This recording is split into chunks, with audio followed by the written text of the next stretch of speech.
നരേന്ദ്രമോദിയോട് നേരിട്ട് ഫൈറ്റ് ചെയ്യാൻ ഇതുവരെ ഇന്ന് രാവിലെ ഞാൻ കണ്ട കോൺഗ്രസിന്റെ ഒരു സ്റ്റേറ്റ്മെന്റ്, പ്രിയങ്ക ഗാന്ധിയുടെ സ്റ്റേറ്റ്മെന്റ് ഇങ്ങനെയാണ്: ഡൽഹി റിസൾട്ട് ഞാൻ അറിഞ്ഞിട്ടില്ല. എവിടെയാണ് പറയുന്നത്? വയനാട്ടിൽ നിന്നാണ് പറയുന്നത്. സുരക്ഷിതമായ മണ്ഡലം തേടി വന്നപ്പോൾ കഴിഞ്ഞ ലോക്സഭാ ഇലക്ഷനിൽ വാരണാസിയിൽ പോയി സമരം. പൂർണ്ണഫലം വന്നിരുന്നില്ല. ആ പ്രതികരണം പൂർണ്ണഫലം വരാത്ത സമയത്താണ്. അതിനുശേഷം പൂർണ്ണഫലം വന്ന ശേഷം പറഞ്ഞല്ലോ. ആയിക്കോട്ടെ, ഞാൻ പറഞ്ഞ പൂർണ്ണഫലം രാവിലെ മുതൽ അങ്ങനെയല്ലല്ലോ. ഡൽഹിയിലെ കോൺഗ്രസിന്റെ സ്ഥിതി എന്താണ്?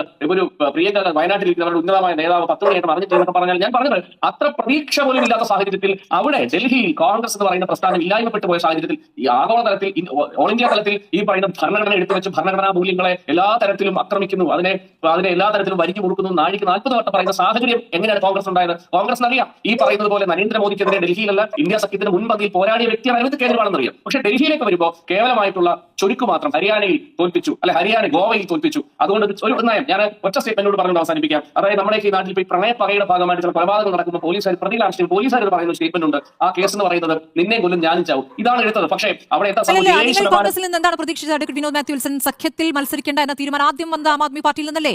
വിശ്വസിക്കാൻ പറ്റാത്ത പാർട്ടി എന്ന് കോൺഗ്രസിനെ ആദ്യം വിശേഷിപ്പിച്ചത് ആരാണ്? ആം ആദ്മി പാർട്ടിയല്ലേ? അത് തന്നെ തിരിച്ചും പറഞ്ഞിരിക്കുന്നു.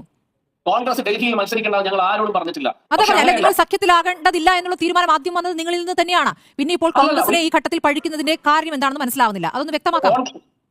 വ്യക്തമാകാം. വളരെ കൃത്യമായിട്ടല്ലേ പറയുന്നത്. കോൺഗ്രസ് ഡൽഹിയിൽ മത്സരിക്കേണ്ട അല്ലെങ്കിൽ കോൺഗ്രസ് മത്സരിക്കേണ്ട സാഹചര്യം ഇല്ലാതെ ഞങ്ങൾ എങ്ങും പറഞ്ഞത്. ഞങ്ങൾ ഒറ്റയ്ക്ക് തന്നെ മത്സരിക്കാൻ തീരുമാനിച്ചു. അത് ആത്മവിശ്വാസത്തിന്റെ ഭാഗമായി തന്നെയാണ്. അതിലൊന്നും തർക്കമില്ല. പക്ഷെ ഞാൻ മാറ്റി പറയാൻ ആഗ്രഹിക്കുന്നു. പക്ഷേ ഡൽഹിയിൽ ഒരു സീറ്റിൽ ഒരു 0-ൽ നിന്ന് ഒരു 1-ലേക്ക് പോലും പോകാൻ സാധ്യമില്ലാത്തൊരു സാഹചര്യത്തിൽ ഡൽഹിയിൽ പ്രതിപക്ഷ നേതാവായ രാഹുൽ ഗാന്ധി, ക്രൗഡ് പുള്ളറായ രാഹുൽ ഗാന്ധി ഒക്കെ വന്നിട്ട് അരവിന്ദ് കേജ്രിവാൾ അഴിമതിക്കാരനാണ്, സ്വാഭാവികമായിട്ടും ജനം എന്ന് പറയുന്ന സാധാരണ മനുഷ്യർ തോന്നില്ലേ, ഒരുമിച്ച് പ്രവർത്തിച്ച ഇന്ത്യ മുന്നണി ലോക്സഭാ സീറ്റിൽ ഒരുമിച്ച് പ്രവർത്തിച്ച ഒരു മുന്നണി സംവിധാനത്തിന്റെ ഭാഗമായി ഒരു പാർട്ടി പൊടുന്നനെ വന്ന് ഇയാൾ അഴിമതിക്കാരനാണ്, ഇയാൾ ദേശവിരുദ്ധനാണ്, ഇയാൾ നരേന്ദ്രമോദിയെക്കാളും കൗശലക്കാരെന്ന് പറയുമ്പോൾ അത്തരം ഒരു നരേറ്റീവ് ജനങ്ങൾക്കിടയിൽ കൊടുത്തു സാഹചര്യം ഉണ്ടാക്കി. അതിന്റെ ഭാഗമായി വോട്ട് സ്പ്ലിറ്റ് ചെയ്തല്ലോ. ഇന്ന് മനീഷ് സിസോദിയെ തോറ്റത് 200 വോട്ടിന്റെ ഭൂരിപക്ഷത്തിൽ മാത്രമല്ലേ? പല സ്ഥലങ്ങളിൽ വോട്ട് പിടിച്ച് 3%, 7%ലേക്ക് വോട്ട് കൊണ്ടുവന്നല്ലോ. ആ വോട്ട് ഒരു പക്ഷേ ഉണ്ടായിരുന്നുവെങ്കിൽ ഏതെങ്കിലും സാഹചര്യത്തിൽ കേവല ഭൂരിപക്ഷത്തിലേക്ക് ആം ആദ്മിക്ക് എത്താൻ സാഹചര്യം ഒരുക്കുമായിരുന്നു. ഞാൻ ഒരിക്കലും കോൺഗ്രസിന്റെ ഔദാര്യത്തിൽ ജയിക്കണം എന്നുള്ള സ്റ്റേറ്റ്മെന്റ് അല്ല ഞാൻ പറയുന്നത്. പക്ഷേ ഈ ഓൾ ഇന്ത്യ തലത്തിൽ നരേന്ദ്രമോദിക്കെതിരെ, വർഗീയതയ്ക്കെതിരെ സന്ധിയില്ലാത്ത സമരം ചെയ്യുന്ന ഒരു പോരാട്ടത്തിന്റെ ഭാഗമായി നിൽക്കുന്ന പ്ലാറ്റ്ഫോമിൽ നിന്നുകൊണ്ട് ഒരു ചതിയന്റെ വഞ്ചകന്റെ വേഷം കെട്ടാൻ രാഹുൽ ഗാന്ധി പാടില്ലായിരുന്നു. അല്ലാതെ മത്സരിക്കേണ്ട, കോൺഗ്രസിന് ഔദാര്യം വേണമെന്ന് ഞാൻ പറഞ്ഞിട്ടില്ല.